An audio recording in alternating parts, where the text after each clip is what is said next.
Se você olhar a Amazônia nas primeiras horas do dia, vai ver uma cortina branca de nevoeiro. Por décadas, achamos que isso era só água evaporando. Estávamos errados. Antes de te contar, já se inscreve aqui no canal para ajudar a gente a chegar nos 10 milhões de parceiros e curiosos. Para entender como essa descoberta foi feita, a gente precisa olhar para o local do estudo. No meio da reserva de Uatumã, a 156 quilômetros de Manaus, existe uma torre de aço gigante cortando a floresta. O nome dela é ATO, Observatório da Torre Alta da Amazônia. Para você ter uma ideia do tamanho, imagina a Torre Eiffel inteira cravada no meio da Amazônia. A ATO mede 325 metros de altura, sustentada por 26 quilômetros de cabos de aço. Ela foi construída em uma parceria entre Brasil e Alemanha, inaugurada em 2015 com um investimento de cerca de 26 milhões de reais. Metade pago pelo governo brasileiro, metade pelo alemão. Para você ter uma ideia da escala da estrutura, são 1.500 degraus e 6 elevadores internos para os pesquisadores chegarem nas plataformas onde ficam os equipamentos de coleta. Mais de 100 equipamentos científicos ficam ligados na torre o tempo inteiro, captando dados de uma área de mais de 500 quilômetros ao redor. E foi essa altura absurda que mudou o jogo. O que os pesquisadores queriam investigar nunca esteve no chão. Estava no ar, flutuando entre as árvores e as nuvens, numa região que nenhum cientista tinha conseguido alcançar antes da ATO ficar de pé. A pesquisa não aconteceu do dia para a noite, não. Foram 4 expedições longas, cada uma com cerca de 45 dias de coleta, coordenadas pelo químico Ricardo Godoy, da Universidade Federal do Paraná. A equipe subia na torre durante a madrugada, bem na hora em que a neblina se forma. Quem ia para o campo, na linha de frente da coleta, era a pesquisadora Bruna Sebem, na época, aluna de mestrado de Godoy. Ela ficava ali em cima das 3 da madrugada até as 7 da manhã, com lanterna na mão e equipamento de segurança preso à cintura. O aparelho dela aspirava as gotículas suspensas no ar e guardava cada uma em uma garrafinha. No total, foram 13 nevoeiros capturados e levados para o laboratório. Lá, os pesquisadores usaram uma técnica de laser que consegue iluminar a água e contar cada célula ali dentro. E os números assustaram. Uma pequena amostra, 1 mililitro de água da neblina, tinha até 80 mil células microbianas. É uma multidão de vida boiando no nevoeiro. A ciência já sabia que o vento carregava poeira e pedaços de folhas secas, mas encontrar essa densidade de bactérias e fungos vivos dentro da umidade da Amazônia foi uma surpresa inédita. Mas achar bactérias no ar não resolve o mistério. A poeira espalhada pelo mundo carrega bactérias mortas ou ressecadas o tempo todo. A grande dúvida que os pesquisadores precisavam responder era: essas células estão vivas, respirando, ou são só carcaças vazias levadas pelo vento? Para provar a diferença, eles não pararam em apenas contar as células. Primeiro, fizeram exames de DNA para confirmar que o material genético dentro delas estava intacto, sinal de organismo vivo e não de um cadáver microscópico.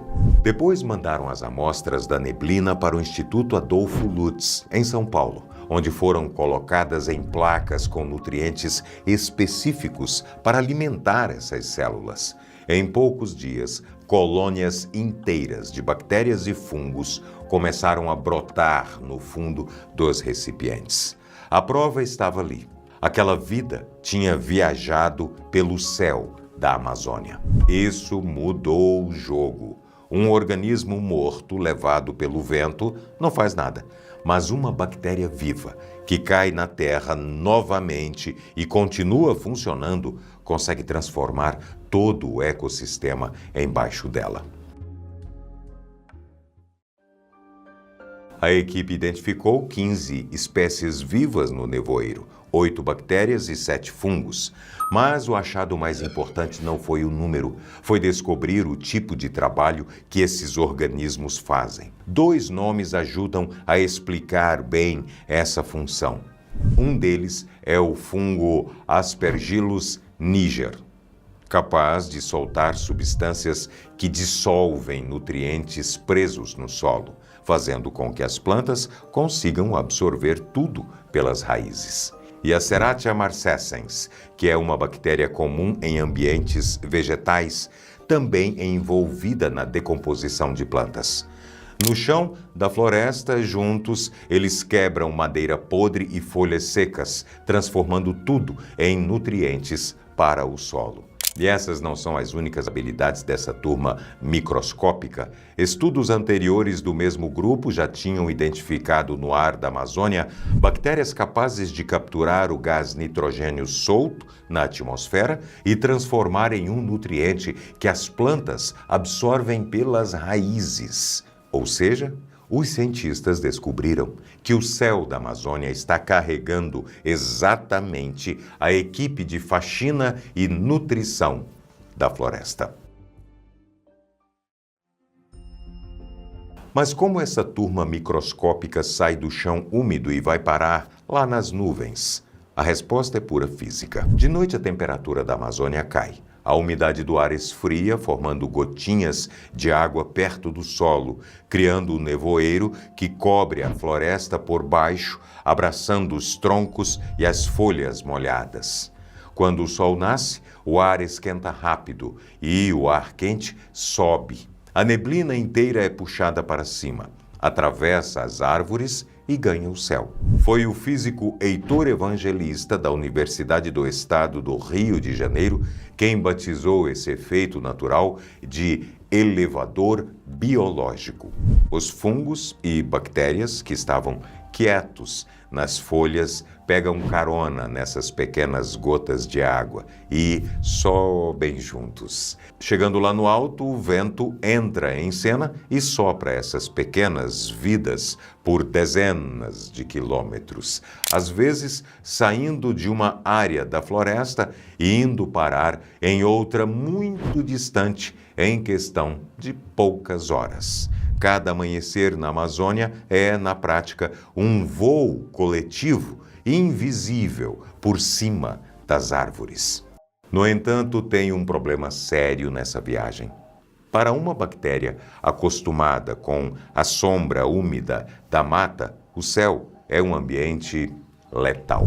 O sol queima, a radiação ultravioleta destrói o material genético e o vento resseca a célula em poucos minutos. Então, como elas não chegam torradas no fim da viagem? O segredo é a própria gotícula que envolve cada micro-organismo. Ela funciona como um pequeno traje espacial de água. A camada líquida que protege a célula absorve parte dos raios ultravioleta e mantém o organismo hidratado. É só o veículo da viagem. O nevoeiro não é só o veículo da viagem, ele é um abrigo. É claro que a gota evapora com o tempo e muitas bactérias morrem no meio do caminho, mas o abrigo dura o suficiente para que milhões delas cheguem inteiras ao destino.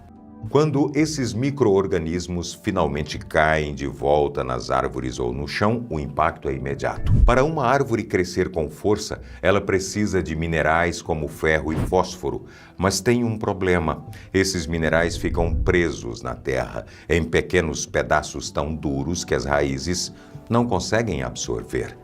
É aí que entram os fungos da neblina.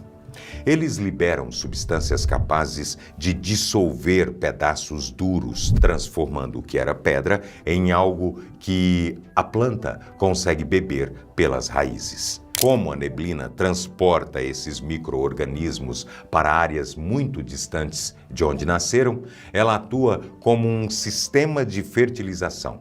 Na verdade, é um adubo voador. A floresta usa a atmosfera para espalhar nutrientes por cima dela mesma. A utilidade dessa vida microscópica não acaba na Terra. Ela também tem impacto direto no clima. Para formar a chuva, não basta só ter vapor d'água nas nuvens. O vapor precisa de algo para se prender. Um grãozinho sólido qualquer flutuando no ar, como poeira ou sal. Quando o vapor se agarra nesse grão, várias gotinhas vão grudando uma nas outras, até virarem uma gota pesada o suficiente para cair como chuva. O que a ciência começou a perceber é que micro-organismos vivos também funcionam perfeitamente para iniciar a chuva. E mais, bactérias e fungos muitas vezes aceleram a formação de gotículas de forma muito mais eficiente do que partículas comuns de poeira.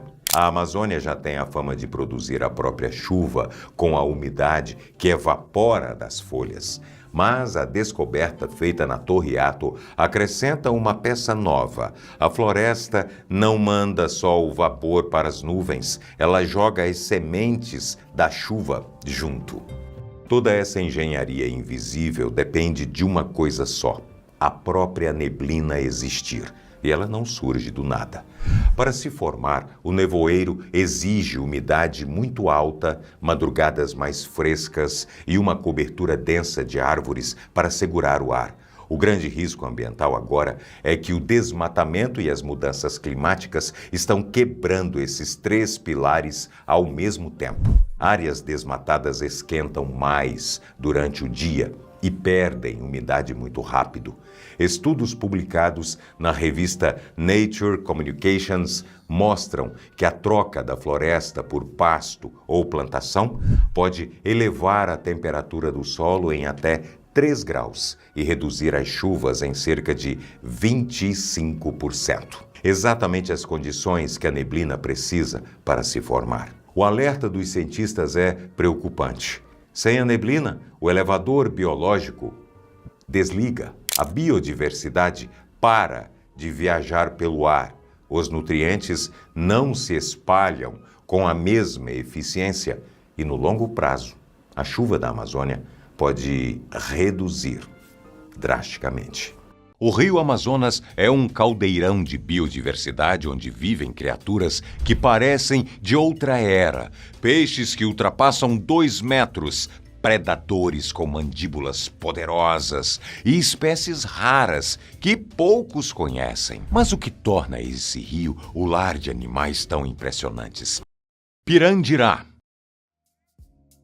O pirandirá, também conhecido como peixe-vampiro, é um predador feroz, de aparência assustadora, capaz de devorar outros peixes com até a metade do seu tamanho. Apelidada de cachorra, devido à semelhança de suas presas aos dentes dos cães, as 2 presas de seu maxilar inferior podem crescer até 15 centímetros de comprimento, sendo utilizadas para empalar o alimento. Seus dentes são tão grandes que eles têm orifícios especiais em suas mandíbulas superiores. Esses buracos servem para acomodar as suas presas quando estão de boca fechada, evitando assim que se machuquem. O pirandirá pode até atingir 1,20 m de comprimento e grande parte da sua alimentação é composta de piranhas, o que dá uma ideia da força e potência do seu ataque. Elas gostam de viver entre paus e pedras, onde podem se esconder para surpreender as suas vítimas. Para os seres humanos, não há perigo de ataque. Entretanto, os pescadores precisam tomar cuidado ao manuseá-las para se proteger das suas presas vampirescas. Pacu. O pacu é um parente maior das piranhas, mas ao contrário dos dentes pontudos de suas primas, sua dentição curiosa é mais regular, com extremidades quadradas, bem parecidas com as dos seres humanos. Ao contrário das maiorias das criaturas assustadoras do rio Amazonas, esse peixe é onívoro e grande parte da sua alimentação é composta apenas por frutas e nozes. Apesar de não ser considerado propriamente perigoso para os seres humanos, ele pode ser nefasto para os homens. Para se ter uma ideia, fora do Brasil, o peixe é conhecido como devorador de testículos. Os biólogos europeus alertam que, quando estão com fome, em território desconhecido, os pacus podem morder as suas partes íntimas, confundindo seus testículos com nozes. Viu? O negócio é feio. As autoridades acreditam que eles foram introduzidos ilegalmente na Europa por alguém que pretendia criá-los como animal de estimação. A espécie também está se espalhando pela Oceania e há relatos de homens na Papua Nova Guiné que foram mortos depois de pacus atacarem as suas genitálias. Rapaz, Deus me livre. O peixe mede em torno de 21 centímetros, porém, em algumas regiões, pode chegar a 90 centímetros. Por precaução, os especialistas recomendam que banhistas não tirem seus calções em águas povoadas pela espécie. Pirarucu. O pirarucu é o peixe que mais chama a atenção nessa região. Ele é um monstro pré-histórico, belo e assustador, um dos maiores peixes de água doce do mundo.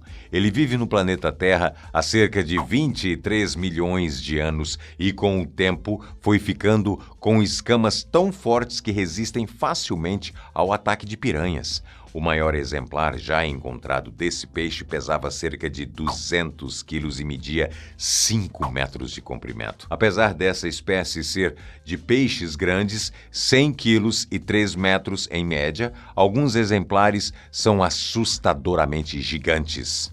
Antes do homem, o pirarucu era o grande predador do rio Amazonas. Agora, por ter a necessidade de subir à superfície a cada 10 ou 20 minutos para respirar, isso mesmo, ele é um peixe que respira através da bexiga natatória, que abre em sua boca e funciona como pulmão. O pirarucu se tornou vulnerável aos arpões da pesca. Esse peixe, claro, não é um monstro selvagem que destrói tudo o que vê, mas pode ser bastante perigoso em um encontro com um ser humano ali pelas beiradas do rio.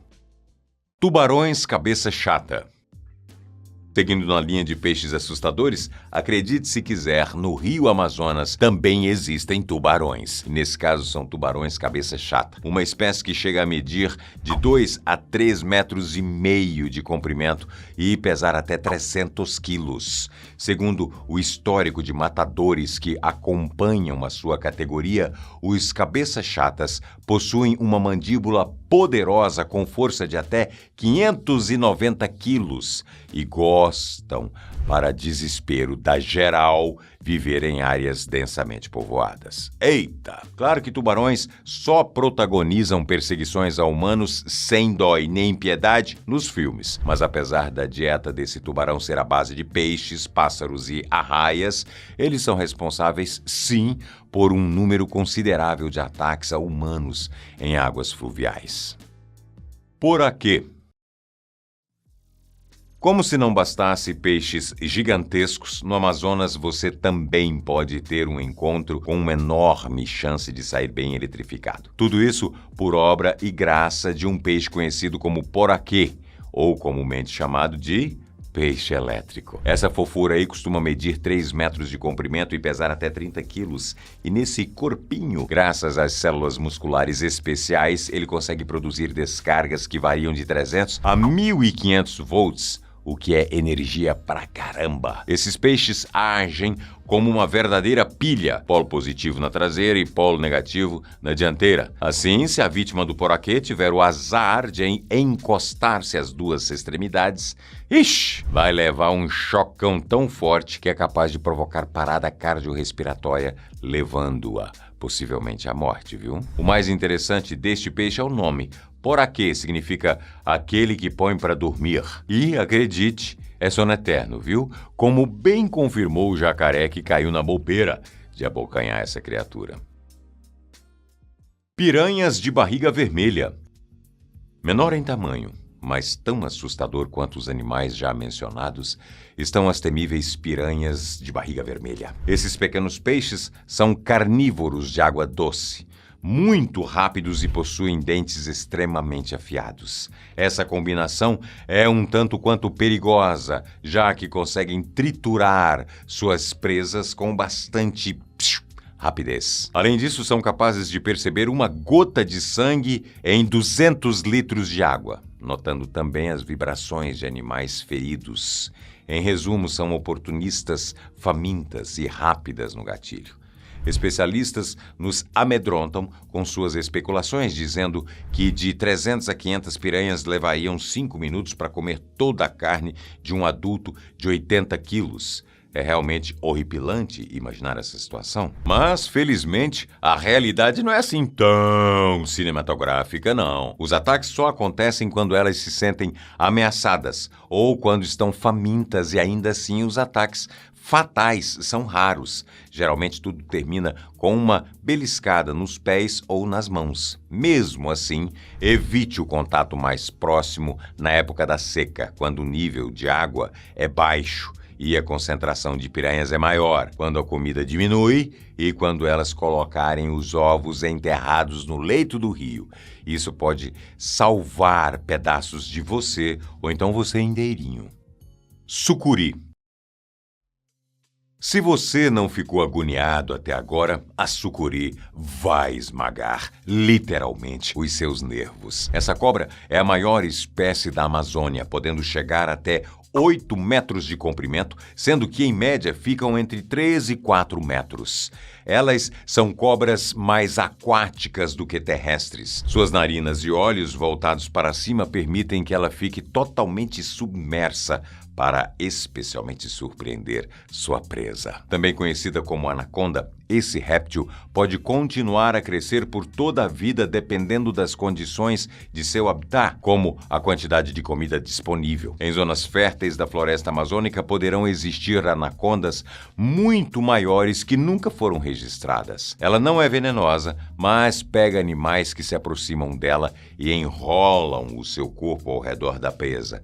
Depois, ela aperta o animal até que ele morra de asfixia ou esmagamento. Sinceramente, eu fico na dúvida se a mordida não seria melhor do que isso aí, viu? Porque Deus me livre. A sucuri não tem por hábito comer humanos, mas ela é carnívora e canibal. E se pode comer um boi, é melhor a gente não ficar perto. É ou não é? Candiru.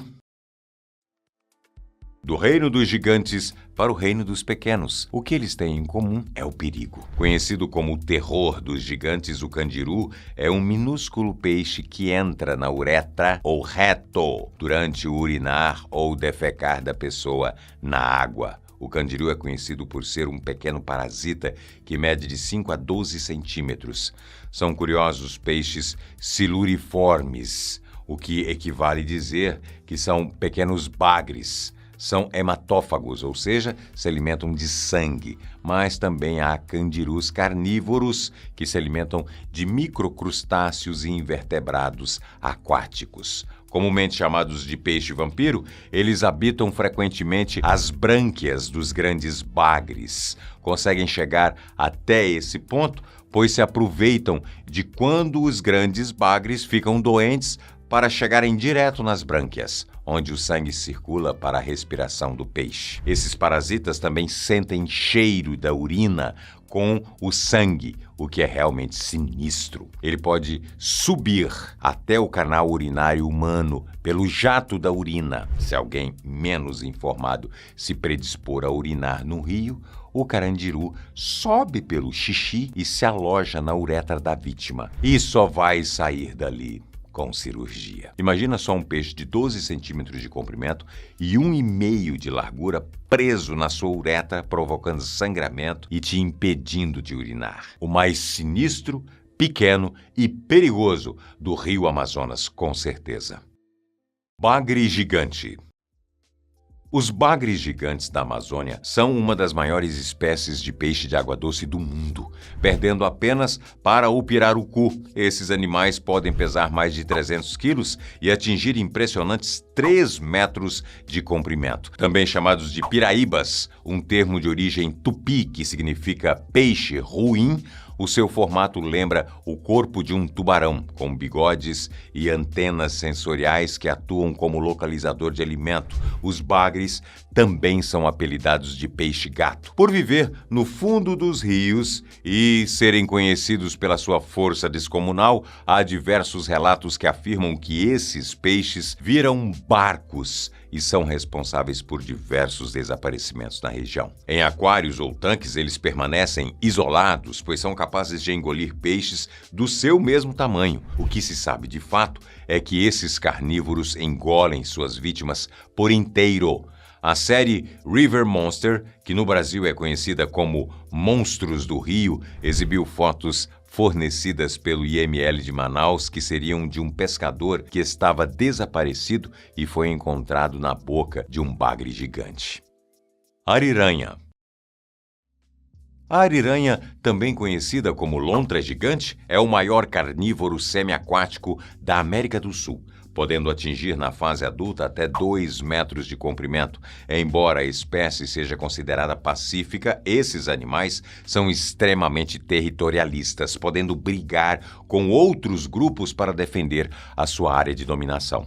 Apelidadas de lobos do rio, as ariranhas estão entre os predadores mais eficientes do rio Amazonas. Sua dieta consiste principalmente na caça de peixes e caranguejos. Entretanto, elas também podem variar o cardápio dependendo da situação. Elas estão no topo da cadeia alimentar no habitat em que vivem. Por isso, não se deixe enganar pela aparente carisma desse animal. Há relatos de ribeirinhos que viram ariranhas se alimentando de sucuris e uma família foi vista devorando um jacaré de 1,5 metro em apenas 45 minutos.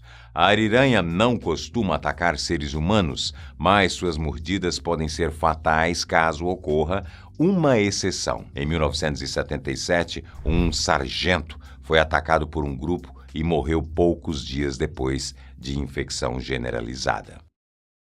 Jacaré-açu. O jacaré-açu, espécie nativa da América do Sul, é o maior predador do rio Amazonas. Ele pode ultrapassar 6 metros de comprimento e pesar mais de 300 quilos, com crânios maiores do que os crocodilos do rio Nilo. Isso significa que eles são basicamente os reis do pedaço. De boa. Como todo jacaré, esse réptil é naturalmente agressivo. Eles podem se alimentar de qualquer presa que esteja ao seu alcance, como veados, macacos, sucuris. E é isso aí mesmo, até seres humanos. Com a proibição da caça ao animal, há comunidades rurais onde existem mais jacarés do que pessoas, resultando em riscos reais para centenas de ribeirinhos. Eles vivem próximos à população que se abriga às margens dos igarapés. Na vazante, quando o nível das águas diminui, os pescadores ficam lado a lado dessas criaturas, disputando a captura de peixes.